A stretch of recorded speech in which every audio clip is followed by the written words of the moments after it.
V.D. Satheesan has emerged as the unquestionable leader of Kerala.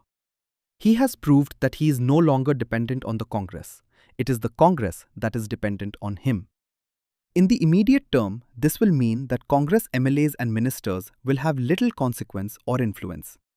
In the medium term, how his singular command over the mass politics of Kerala will play out will depend on several factors. Street protests for his appointment as Chief Minister suggested that the Congress High Command is dependent on Mr. Satheesan's popularity for its own political standing in Kerala. To be sure, the incoming Chief Minister will continue to swear by the party, but everyone knows who is in control. It is one thing to say that he is the leader of Malayali masses, but a bit of unpacking of that reveals the community dynamics at play. The Congress suffered in the 2021 Assembly election, among other reasons due to a rift between the Christians and the Muslims and within each community. A considerable section of both communities drifted away from the Congress and the UDF, which helped Pinarayi Vijayan win an unusual second consecutive term in the state. Mr. Vijayan's politics catalyzed this social dynamic.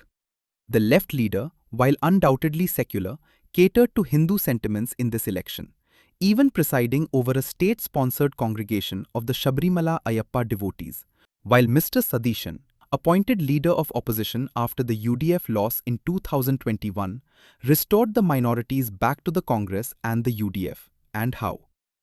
Mr. Satheesan is now the unquestionable leader of the Kerala Muslims and Christians, who together constitute around half of the state's population.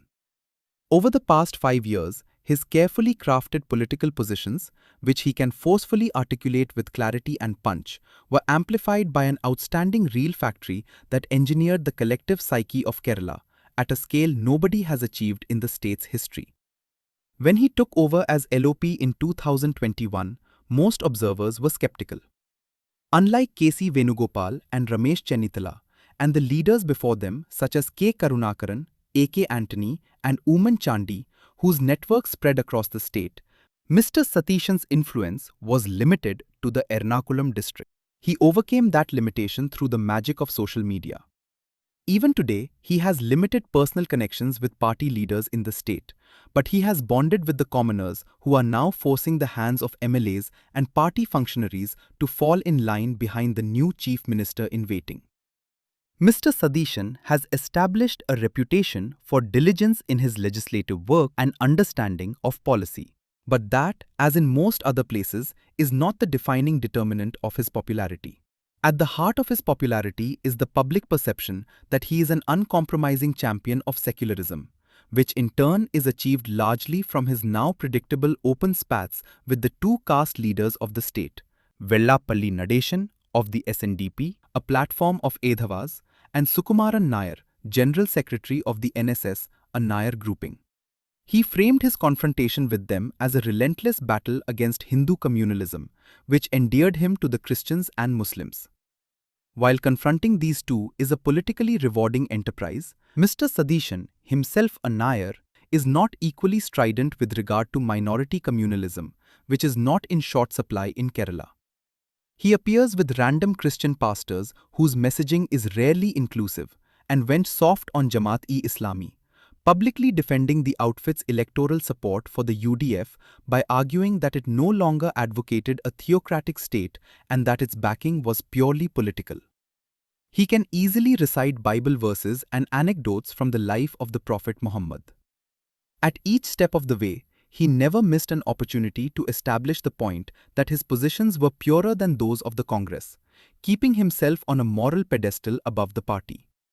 Like all supreme leaders of the current era, most of his conversations start and end with first-person references to himself, and on occasion, himself in the third person.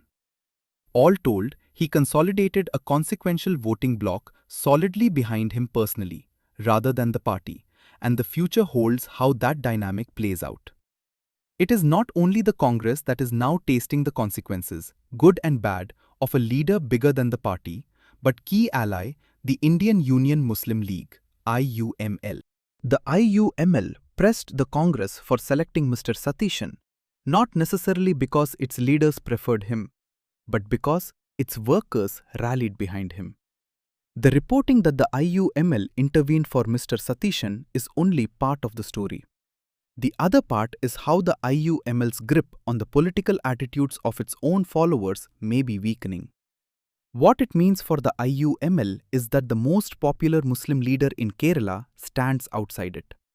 It appears, at least as of now, that Mr. Satheesan has established a direct connect with the Muslim masses of the state, potentially bypassing the IUML.